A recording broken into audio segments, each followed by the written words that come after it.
Boa noite para você que estava acompanhando a partida entre México e África do Sul e chegou aqui à Metrópolis TV para assistir o nosso pós-jogo. Eu sou Torga Magalhães e hoje vamos falar sobre a vitória do México por 2-0 sobre o país africano. Também sobre o lendário goleiro Ochoa, nosso árbitro Wilton Pereira Sampaio apitando a estreia e muito mais. E para hoje eu não estou sozinho. Estou aqui com o Robson Morelli, que está nos Estados Unidos acompanhando a Copa em loco, e aqui comigo no estúdio, o José Augusto Limão e Gabriel Franco. Sejam bem-vindos aí, pessoal. Bem-vindos aí. Tudo bom com vocês? Boa noite, Gabriel. Boa noite, Robson. Muito obrigado por ter esse convite para participar aqui. E vamos falar um pouquinho dessa abertura da Copa do Mundo.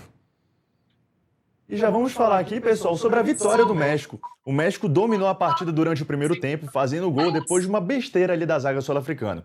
No segundo tempo, a expulsão deu uma condicionada no jogo. E aos 17 do segundo tempo, Jiménez abriu o placar. Robson, o que você destaca pra gente da partida da estreia da Copa do Mundo? O placar era esperado? O placar era esperado. Boa tarde a todos. Começou a Copa, essa é a grande notícia do dia. A Copa já está valendo. O meu placar foi 2-0, então comecei com um palpite afinado, hein?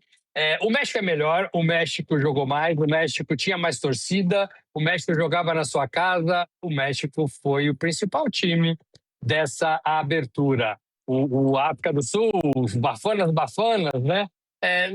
Não faziam frente para o time mexicano. Foi um jogo, no meu modo de ver, legal para uma abertura, uma festa bacana numa cerimônia legal, e num país que gosta muito de futebol. A gente sabe que o mexicano tem uma reverência pelo futebol brasileiro, gosta demais de levar, inclusive, jogadores brasileiros para atuar na Liga Nacional, e sempre respeitou o futebol do Brasil. E eles amam jogar futebol, e eles jogam muito parecido com o futebol brasileiro. Eles têm a ginga, eles têm o drible, eles têm a velocidade, eles têm a alegria de jogar.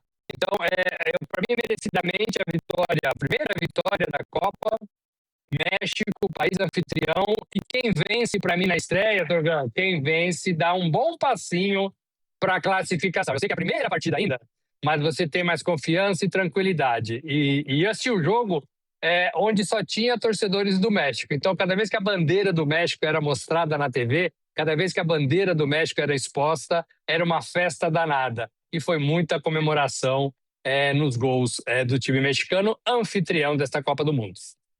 Você apontou aí pra gente o seu palpite pro jogo. A gente fez o nosso palpite aqui também. Eu coloquei 3-0. E qual foi o palpite de vocês?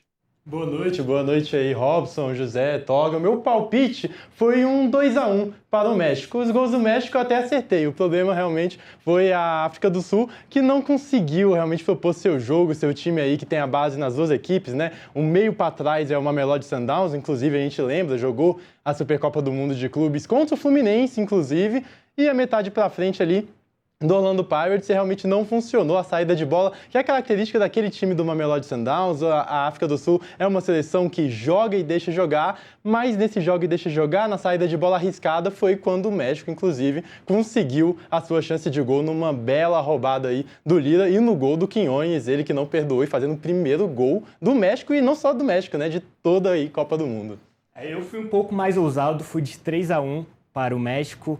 E esperava um jogo mais aberto no comecinho, não foi o que aconteceu, com o México dominando bastante as ações ofensivas, com a África do Sul um pouco mais recuado, como o Gabriel falou, essa pressão muito grande dos atacantes acabou sufocando a zaga da África do Sul, que durante todo o jogo e até mesmo após as expulsões não conseguiu impor o que queria para a partida.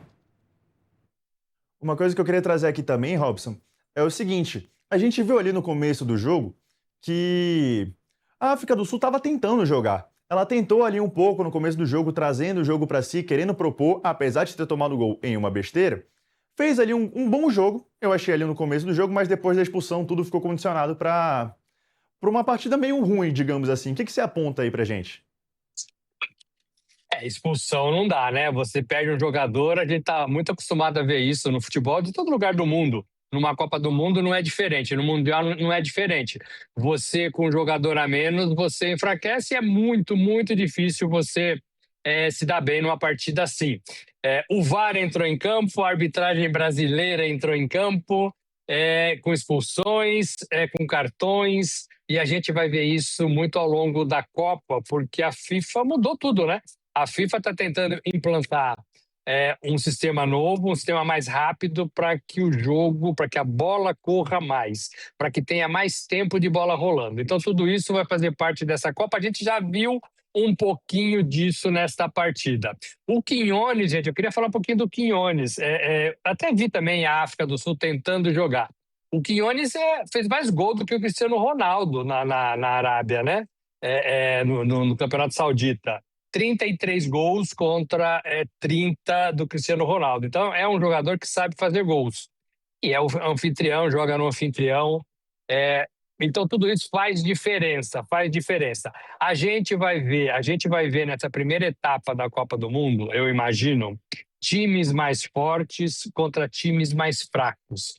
E aí a gente vai ver a dificuldade que esses times mais fracos vão ter para começar a enfrentar esses times mais fortes. Não estou dizendo que o México seja tão mais forte assim do seu grupo, mas você vê que tem diferença, né? Tem diferença da estrutura de jogo, tem diferença do jeito de jogar, tem diferença dessa divisão, muito bem falada aqui do sistema ofensivo e defensivo do time da África do Sul. Então, tudo isso a gente vai ver. Uma coisa é você disputar eliminatórias, uma coisa é você disputar amistosos, outra coisa é você disputar a Copa do Mundo para valer.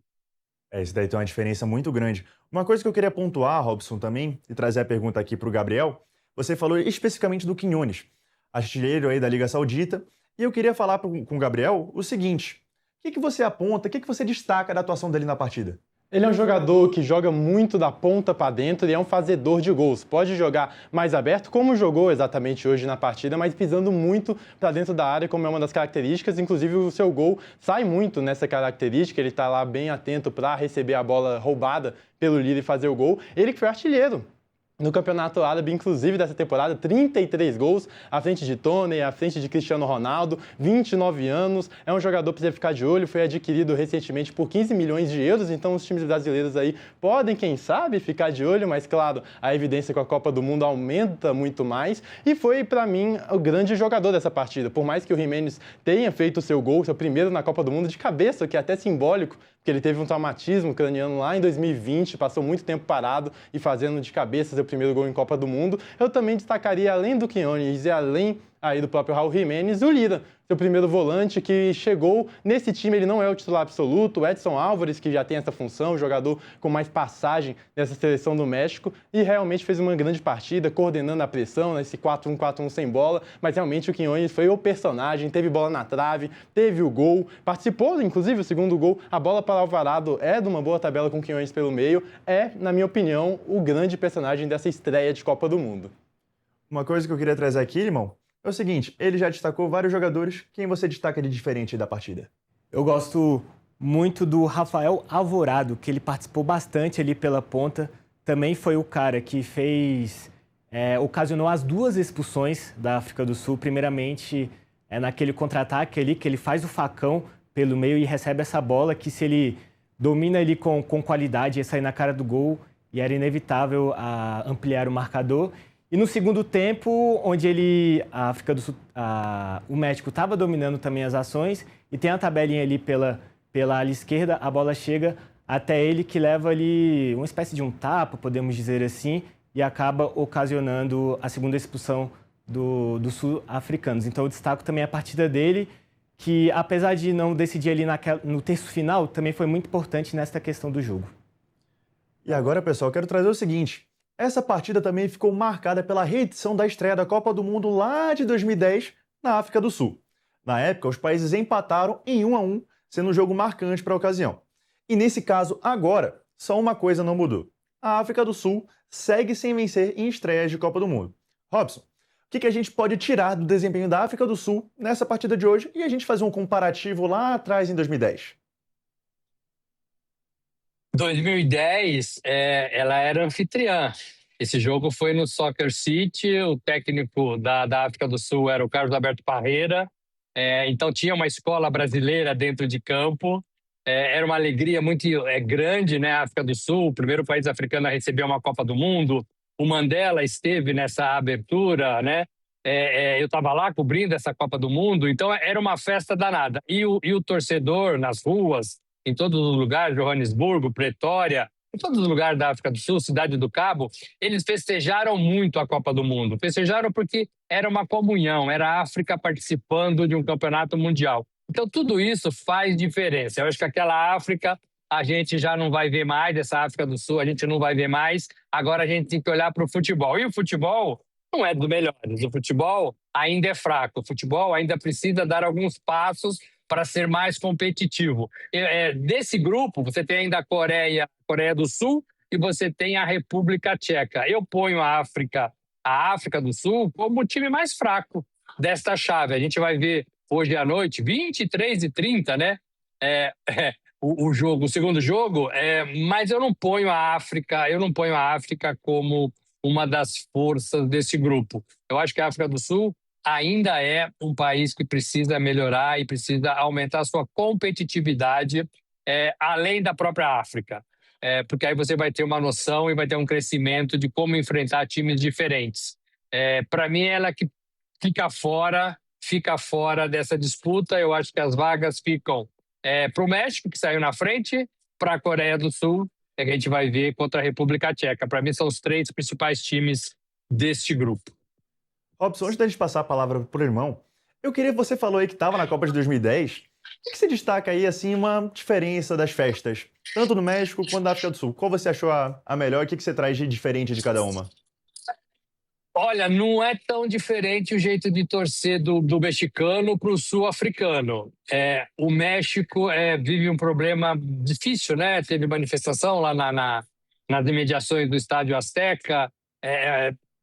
A África do Sul era muito mais alegre. A África do Sul, a gente via no rosto das pessoas, na fisionomia, a alegria de estar recebendo uma Copa do Mundo. A alegria de o país estar se abrindo para outras pessoas, para os visitantes, para os torcedores, para os jornalistas, para os times de futebol. A gente sentia isso do povo sul-africano até onde a gente pôde ir. O Brasil perdeu, como todo mundo sabe, para a Holanda, em Porto Elizabeth, que era uma cidade lindíssima, e a gente foi sempre muito bem recebido. A gente, que eu falo, todo mundo, pelo sul-africano. Então, eu vejo essa diferença. Eu não estou no México, eu estou em Nova York, aqui a coisa está muito fria ainda, muito fria, mas esse calor que eu vi na África do Sul em 2010, com Mandela vivo, com o país saindo daquela situação do apartheid, de tudo isso, eu acho que foi um ganho, sabe? Uma alegria diferente, uma alegria que você conseguia ver no olho das pessoas, de querer te ajudar, de querer fazer o bem, de querer te receber. E eu acho que o mexicano tem muito disso também. Gosta do futebol e gosta dessa recepção, dessa festa, desse carinho com os visitantes. Desse ponto de vista, para mim, eles são muito, muito parecidos, mas eu ainda fico com a alegria do sul-africano em 2010. E coisa boa. Muito bom saber dessa história aí. E para a gente manter aqui no assunto de África do Sul, Limão, queria saber de você o que você achou aí especificamente do desempenho da África do Sul na partida, mesmo com 2 expulsos ali, principalmente no segundo tempo, que teve a expulsão pela agressão. O que você destaca ali de positivo para a África do Sul poder fazer um bom desempenho na Copa, apesar da derrota na estreia? Os jogadores da África do Sul chegaram bem animados para a partida, né? Nas redes sociais, a confederação postou vídeo deles dançando, bem unidos ali na chegada no Estádio Azteca. Então, dá para ver que eles estão felizes por estar nessa Copa do Mundo, né? Desde 2010, quando teve a Copa na África do Sul, que eles não participam do torneio. Então, assim, deu para perceber no primeiro momento ali que eles conseguiram competir, tentar impor esse futebol físico, que é característico do futebol africano, né? Mas acabou que, pelo todo o clima no Estádio Azteca, que contribui também por esse bom ritmo do México, eles acabaram, acredito eu, não colocando todo o plano de jogo que estava proposto. Eu acredito que agora eles vão ter uma partida contra a Tchequia na próxima quinta-feira e vai ser um confronto de 6 pontos, que a gente diz no futebol, né? Para poder enfrentar esse futebol mais físico, que é esse futebol europeu, algo parecido com o que eles enfrentam no futebol ali na Copa da Africana de Nações, nas eliminatórias. Então, assim, é é uma estreia que não foi bem como eles queriam, é entender o que não fazer, o que não repetir. As expulsões também condicionam muito do que foi o jogo, mas a África do Sul, mesmo sendo essa azarã no grupo aí, pode complicar a vida de Coreia do Sul e Tchequia nas próximas rodadas. Um ponto que a produção pontuou aqui, a gente vai mudar só um pouquinho de assunto ali. O Gabriel destacou pra gente que o Raul Jiménez, o autor do segundo gol, ele sofreu uma lesão grave, que ele quase morreu. A produção separou aqui pra gente, vai jogar aqui no telão a matéria para dar uma lida pra vocês. A matéria do Metrópolis.com. Vou trazer aqui pra vocês. Aqui, ó. Aqui o detalhe, ó. Autor do segundo gol da Copa do Mundo quase morreu em campo. Raul Jiménez, do México, marcou o segundo gol diante da África do Sul nesta quinta-feira. Lá em 2020, ele sofreu uma concussão. Aqui, ó, a gente vai trazer mais detalhes para vocês. Um dos destaques da vitória do México sobre a África do Sul nesta quinta-feira, na Copa do Mundo, Raul Jiménez quase perdeu a vida dentro do gramado.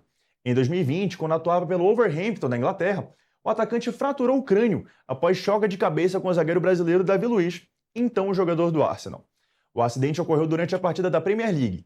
Jiménez ficou desacordado no gramado e precisou ser imobilizado antes de ser encaminhado a um hospital. Robson, eu queria falar aqui com você sobre esse assunto. O que você traz pra gente aí desse contexto de superação pro Raul Jiménez, que fazer um gol na Copa depois de um episódio tão traumático desse? A mais linda que pode acontecer com um jogador ou com quem passa por uma coisa disso, né? Desse tamanho, com esse sofrimento. Ele conseguiu se recuperar, ele conseguiu voltar a jogar. Ele assustou muita gente na época, e agora ele está numa Copa do Mundo e faz um gol. Então, tudo isso não tem preço, não tem como você dimensionar o que ele deve estar vivendo. O time dele ganhou, o time dele deu um primeiro passo numa Copa do Mundo e ele marcou gol. Então, tudo isso caracteriza o futebol como ele é. A gente que eu falo, o Brasil, também está atrás desse herói, né? A gente não tem esse herói ainda. A gente não tem um marcador de gols, a gente não tem o herói que a gente acha que pode ser na Copa. Será que vai ser o Vini Júnior? Será que vai ser o Rafinha? Pode ser o Endrick? Será que o Neymar volta e consegue ser esse herói? A gente não tem esse cara, né, para colocar a capa de herói.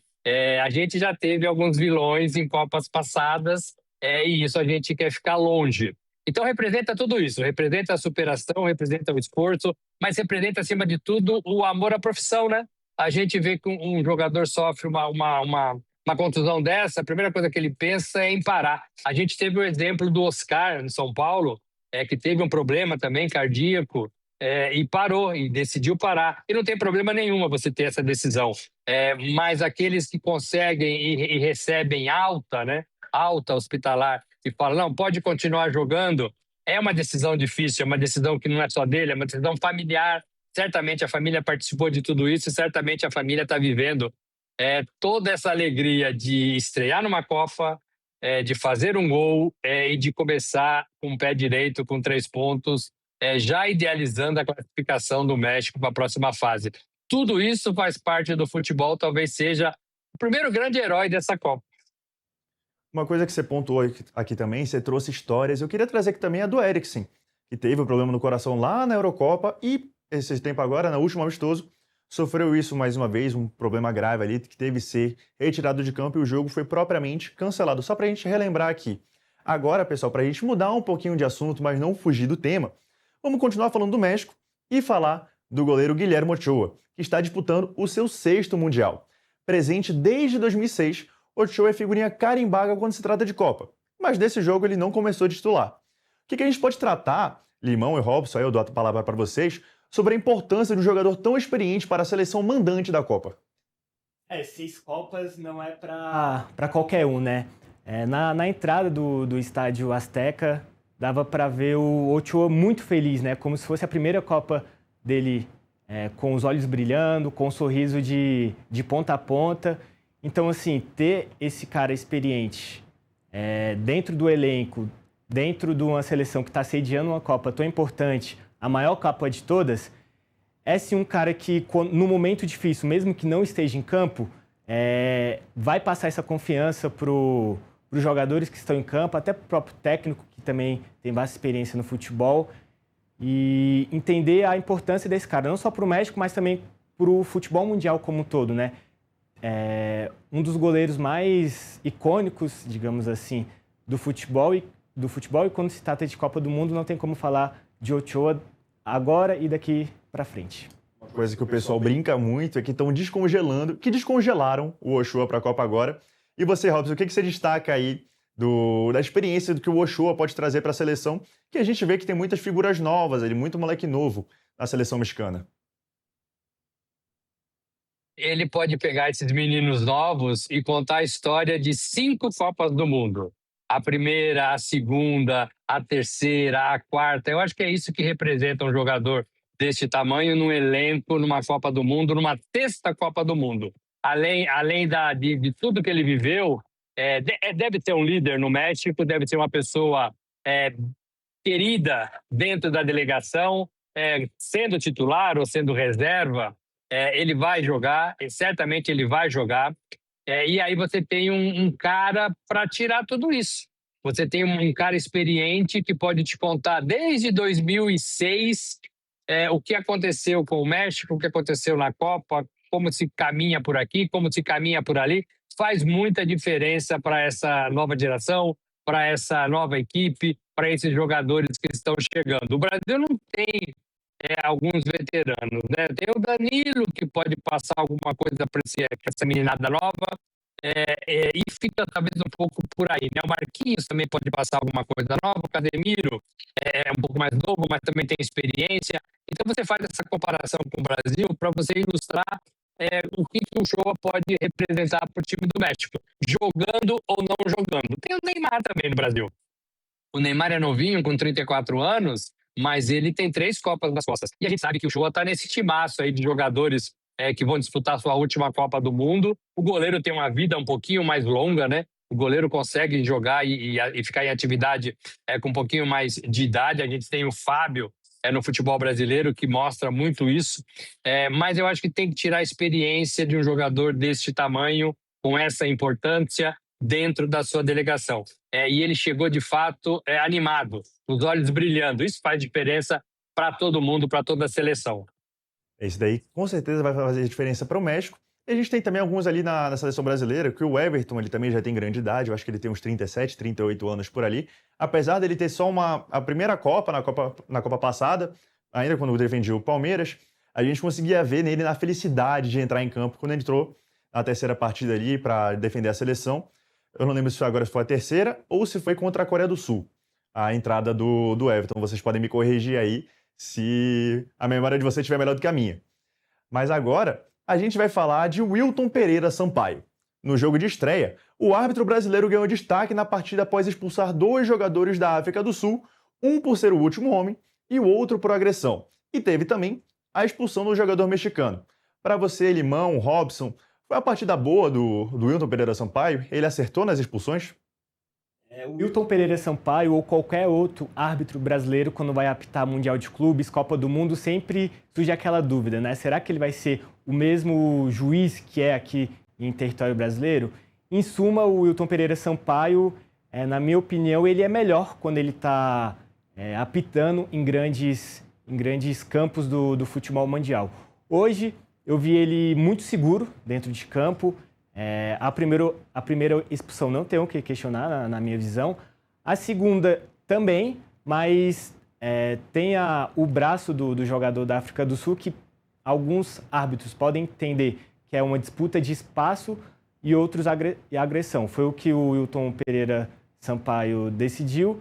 E na terceira expulsão, que foi do México, também é uma posição muito segura do árbitro brasileiro, que apitou firme, não deu brecha para qualquer discussão, uma entrada dura do jogador mexicano. Então, uma boa atuação num grande palco, estreia, representou bem o Brasil, na minha visão. E para você, Robson, o Wilton Pereira Sampaio teve uma boa partida? Ele conseguiu ali controlar o jogo da melhor forma? Porque eu tive uma visão de que a partida foi tranquila para ele, apesar das 3 expulsões. Eu achei as 3 expulsões corretas. E para você? Eu também acho que foi uma partida tranquila, apesar do número de cartões vermelhos, né? Agora, eu talvez não teria expulsado ao segundo da África do Sul. Ele entendeu que sim e tudo bem, não tem problema nenhum. É bem subjetivo também. Mas eu não expulsaria, não. Mas as outras são expulsões incontestáveis. Na verdade, assim, a FIFA faz um encontro com todos esses árbitros e a FIFA faz essa padronização de como ela quer a arbitragem. Uma coisa que a gente está aprendendo por aqui também. A gente ainda está algum tempo atrás, mas a gente também vai chegar nisso. É você dar subsídios e você dar um padrão para a arbitragem do campeonato, do país, da FIFA. A FIFA, na Copa do Mundo, reúne todos esses árbitros e trabalha demais com eles. E todos eles, inclusive os brasileiros, eles atuam muito bem. Muito diferente do que acontece no futebol daqui, do futebol brasileiro. É uma mudança que a gente fala e comenta o tempo todo. Quando os árbitros estão em competições internacionais, até mesmo a Libertadores, até mesmo a Sul-Americana, a gente vê que eles são melhores do que aqui. Aqui que eu falo no futebol brasileiro. Então, esse padrão, para mim, é a diferença. O Wilton, para mim, foi bem. Eu acho que a arbitragem brasileira não comprometeu. E é uma responsabilidade grande você apitar a abertura da Copa do Mundo. Não é para qualquer árbitro, não. É legal que tenha um árbitro brasileiro e tomara que ele traga todo esse padrão que a FIFA investiu nele e nos outros árbitros também para o futebol nacional, para o futebol do Brasil. A gente espera também que isso se mantenha no Campeonato Brasileiro, Copa do Brasil e outros campeonatos que ele pode vir a apitar, mas pelo menos na primeira partida ali, eu acho que ele mandou bem. Uma coisa que eu queria pontuar aqui, uma coisa que ele já virou meme em algumas edições. Na última edição da Copa do Mundo teve um meme ali do Bellingham, quando ele apitou o jogo do Inter Miami, ele virou meme também, sendo chamado de lenda. E hoje eu queria destacar aqui para vocês que ele virou meme, vai virar meme mais uma vez. Não sei se vocês chegaram a ver ali na transmissão, no momento que ele está checando o VAR, que ele está comunicando a decisão dele da segunda expulsão, os jogadores da África do Sul estão olhando para eles meio perplexos, assim, meio em choque, esperando assim, pensando, ele vai fazer isso mesmo? Ele vai expulsar? E acabou que ele expulsou. Robson e Limão, queria comentar com vocês aqui só um pouquinho sobre a arbitragem brasileira. Principalmente o Robson, o que você consegue trazer para a gente dos jogadores gringos de outros países com a arbitragem brasileira? Tem uma diferença ali em relação à arbitragem europeia e africana? Tem um choque de cultura entre eles? Não tem.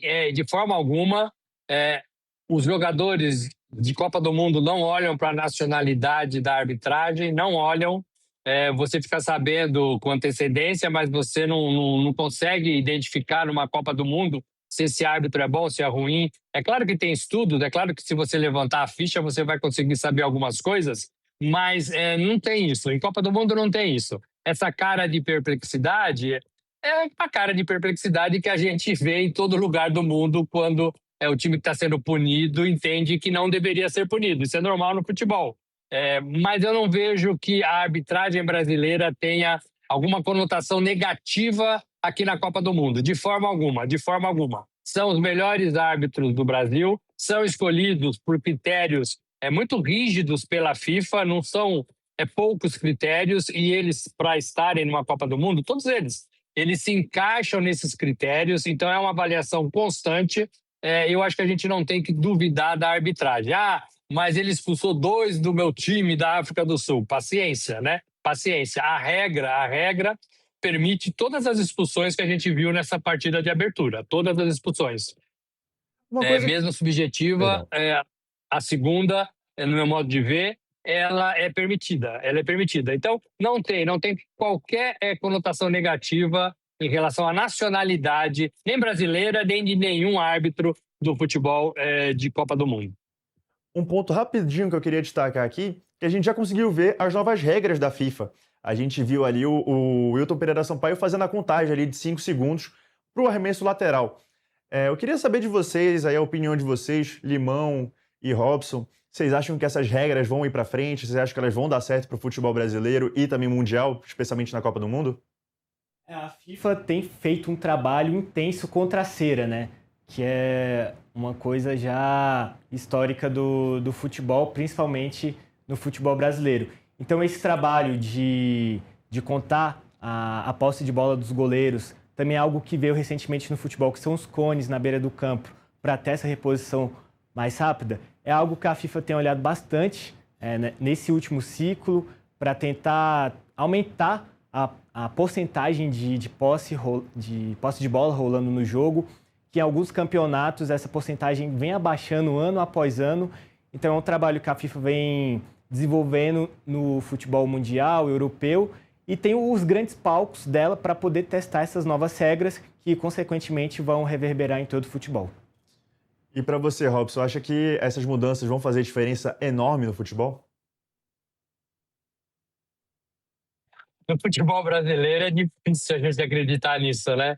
Eu acho que faz uma Copa do Mundo, a gente já viu, eu acho que vai fazer primeiramente na Europa, mas eu acho que a gente tem muitos problemas, não com a arbitragem somente no futebol brasileiro, mas com os jogadores, com os dirigentes, com as reclamações de todo mundo que vê o seu time e acha e entende que o seu time está sendo prejudicado. De treinador ao roupeiro do clube. A gente está cansado de ver no futebol brasileiro todo mundo reclamar da arbitragem. E nem sempre a arbitragem é a grande responsável por essa demora de reposição de bola, por essa cera, por essa pouca bola rolando durante os 90 minutos. A decisão da FIFA é para isso, para ter mais tempo de bola rolando, mais tempo de bola rolando. Tem partidas de 90 minutos que só 45 são jogadas efetivamente de bola rolando. É muito pouco, é muito pouco. Então ela trabalha nesse sentido, para fazer com que o jogo aconteça, que o torcedor veja mais jogo em campo e menos paralisação. Na Copa, eu acho que vai dar certo. Na Europa, eu acho que vai dar certo. No Brasil, eu acho que não vai dar tão certo assim, não. Agora a gente vai ter que esperar a data FIFA, a Copa do Mundo, acabar para a gente ter essa prova em prática. E falando em Copa do Mundo, mais tarde, às 11 horas da noite, Coreia do Sul e Tchequia vão se enfrentar pelo Grupo A da Copa do Mundo, o mesmo grupo de México e África do Sul. Robson e Limão, o que vocês destacam para a gente dessa partida, pontos de atenção, e o quanto que o primeiro jogo do México e da África do Sul pode influenciar para o jogo? Com o resultado, como você mesmo disse, de México e África do Sul, os dois times já entram um pouco condicionados, né? Já entendendo se o adversário, se entender que o adversário desse jogo é mais fraco, vai tentar marcar o primeiro gol e depois fazer saldo de gols, que é algo que é importante. Eu acredito que nessa partida talvez não ocorra isso, de ter um placar muito elástico, mas sim, jogar depois o adversário, já ter visto o adversário quebrar essa barreira do primeiro jogo, apesar de ser estreia, mas a abertura condiciona bastante. Acredito que os jogadores de México e África do Sul entraram muito nervosos, até por tudo que o palco de uma abertura proporciona, mas Tchequia e Coreia do Sul, eu imagino um jogo bastante físico, esse choque de culturas, né? O futebol asiático com o futebol europeu, em tese, é para ser uma Coreia do Sul mais veloz, mais agudas nas jogadas, e essa Tchequia mais física no meio campo, mas Copa do Mundo é diferente, as estratégias também mudam, e vamos ver o que sai desse confronto hoje à noite. Robson, o que você traz para a gente do jogo de mais tarde, para a gente ter um pré-jogo ali, para a gente conseguir o que a gente pode esperar dessa partida entre Tchequia e Coreia do Sul? Esse jogo, para quem vai maratonar no Brasil, na Copa do Mundo, é aquele que começa hoje e acaba amanhã, né? Então já é o primeiro jogo, a FIFA tem que atender todos os fusos horários do planeta, e ela faz isso. Eu acho que são duas escolas diferentes. É exatamente isso que foi pontuado. A escola sul-coreana com velocidade, com transição rápida, e a escola europeia da Tchecoslováquia, da República Tcheca, com mais força física, com mais divididas de bola, sem se entregar, com mais choque.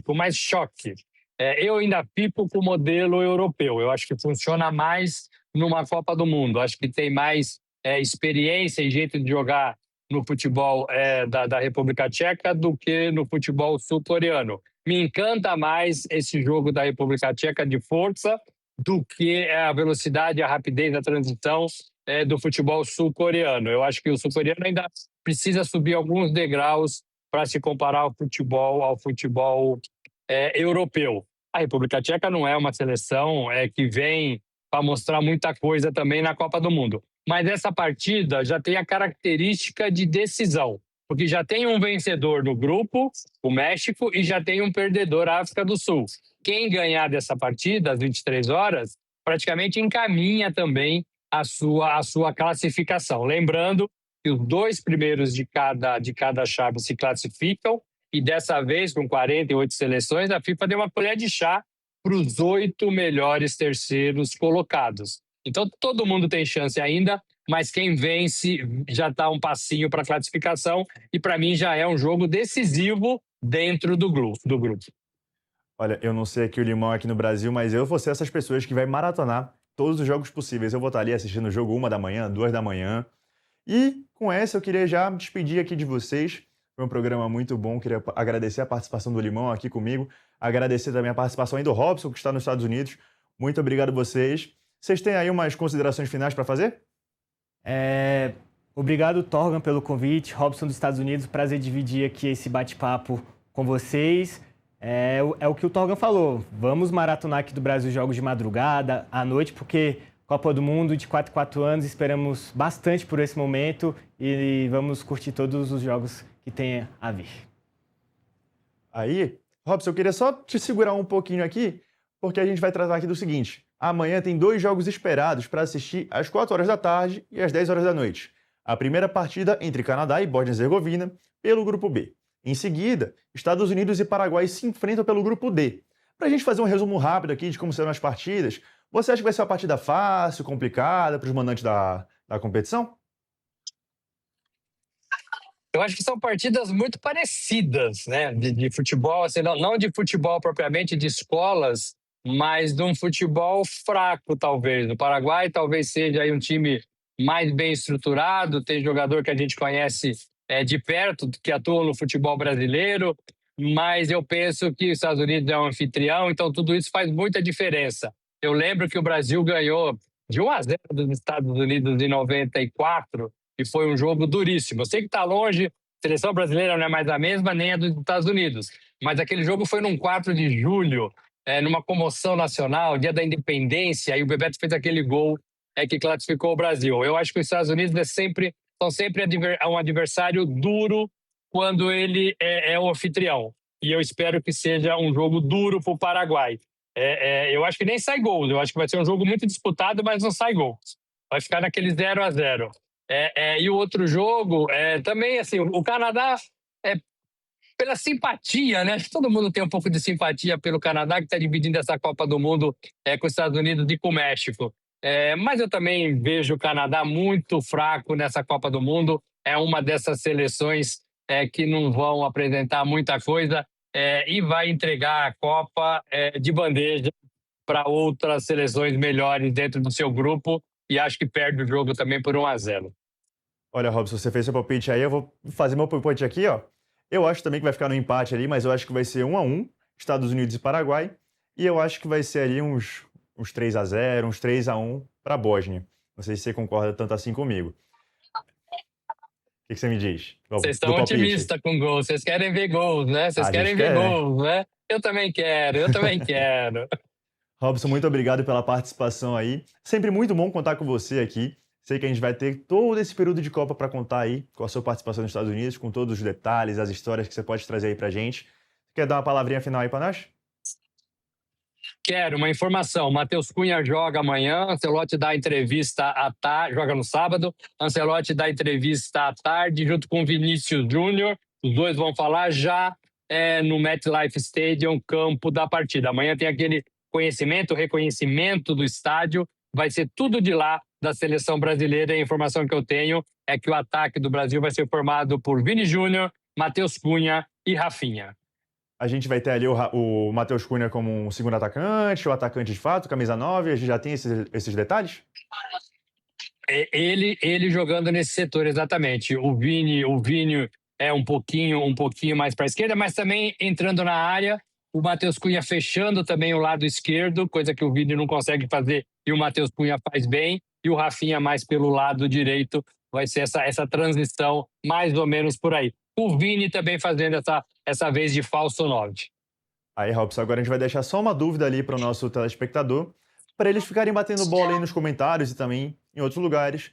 qual vai ser o meio-campo da seleção brasileira para a partida de sábado. Robson, um grande abraço para você, bom trabalho, bom descanso e ficamos aqui, pessoal. Peço para você se inscrever no nosso canal no YouTube, deixa seu like, seu gostei aí, ativa o sininho. E para você aí da TV, fique ligado no nosso canal na LG, Metrópolis TV, canal 143, tá bom? Um abraço para vocês, boa noite e boa Copa!